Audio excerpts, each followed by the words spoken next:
something my mother always told me when I was growing up. Like since the age of 4 or 5, she always told me to dream big.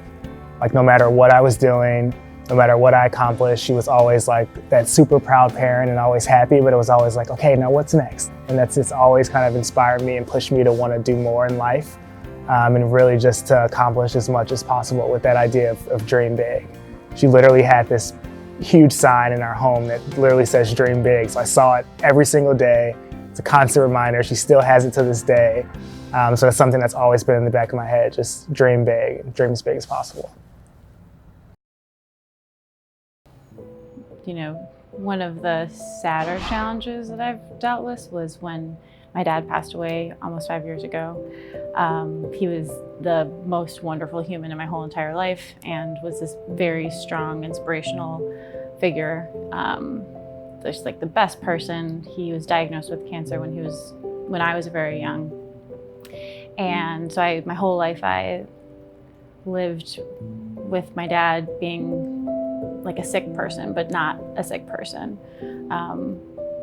Every week he would go to the doctor's offices, he had appointments, and that was just kind of a norm for us. But you would never have known it when you saw him or met him because he came across as so strong. And I know there was times when he wasn't feeling that way, but he put on a really good face. So growing up, I never, ever knew that. I'm challenged every single day to live in his likeness and aspire to be the person he'd want me to be. So I think, you know, his loss was a big challenge that I'll probably never overcome, if that's a thing that one can do. But it's something that I'm grateful for. I grew up in a very conservative Roman Catholic family, and we were living one way, right? So even though I was a great student, I got a lacrosse scholarship to play Division I, I had all these accomplishments and had done so well, I really didn't feel like no matter what I did, I was never going to be my parents wanted me to be. So when I came out, I lost them, and it was unfortunate. And growing into myself and who I am, my adult life, it's been more about being authentic to me, and valuing my accomplishments and myself for me, and finding my own family. So that's definitely been a challenge, but it's brought out, I think, the best, and in my own right has made me who I am today. So I wouldn't change it. My sister's got really sick in October. Like she was paralyzed basically for 6 weeks, and that was tough. And she had this really rare condition called Guillain-Barré syndrome, which attacks the nerves and the myelin sheath surrounding your nerves, and basically just like rendered her completely paralyzed and unable to breathe. So she was on a ventilator. So that's been a big challenge for our family. But she's a lot better. She is now walking with a limp, and still going to physical therapy. But for a while there, you didn't really see the light. You just had to lean on each other. So it was a tough stretch. The last time I felt very afraid was when I had my son Enzo, and he was 10 weeks early. So I was actually at work that day, and I was in a meeting where it was like I was kind of losing my breath as I was presenting, and somebody said to me, like, "Are you okay?" I was like, "I'm just pregnant and I'm annoyed." And so during the break, I went and called my doctor, and so the nurse said, "I think you need to go to OB triage." And I was like, "Okay." And she said, "Do you need me to call you an ambulance?" And I was like, "Is this like an issue? Is this urgent?" And she's like, "Well, no, if you can drive yourself to the hospital, like, go ahead."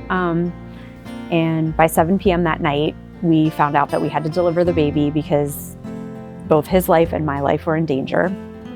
And it was terrifying. He was 2 pounds, 10 ounces when he was born, and 10 weeks early. And I got to very, very briefly snuggle him for 1 minute, and then he was swept off to the NICU, where he stayed for 10 weeks. And I was super scared for him, for myself. I have a 5-year-old at home. I just kept saying, I have a child at home, this has to be okay.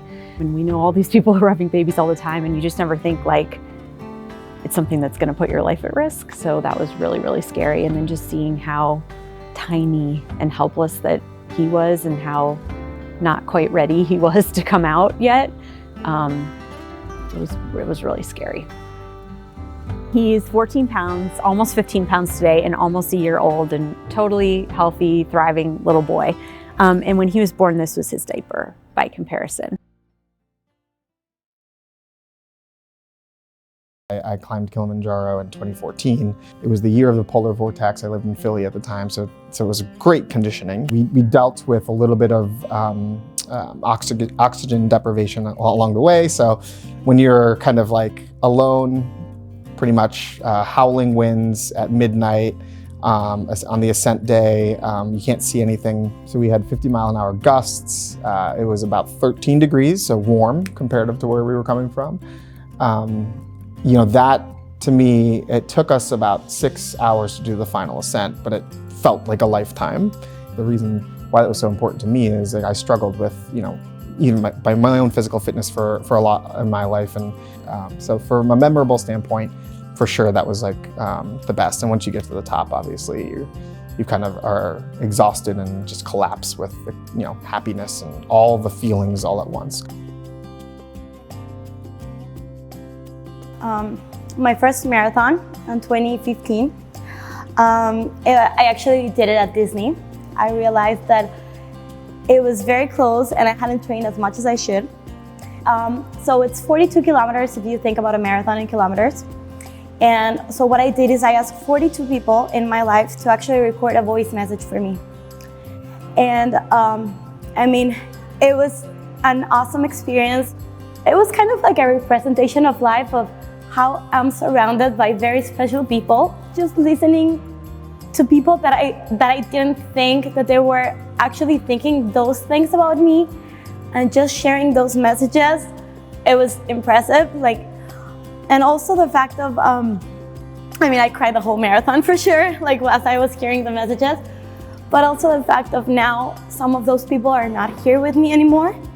So now it's even having a treasure of their love shared by voice messages overall, and it's something that I'm gonna remember always.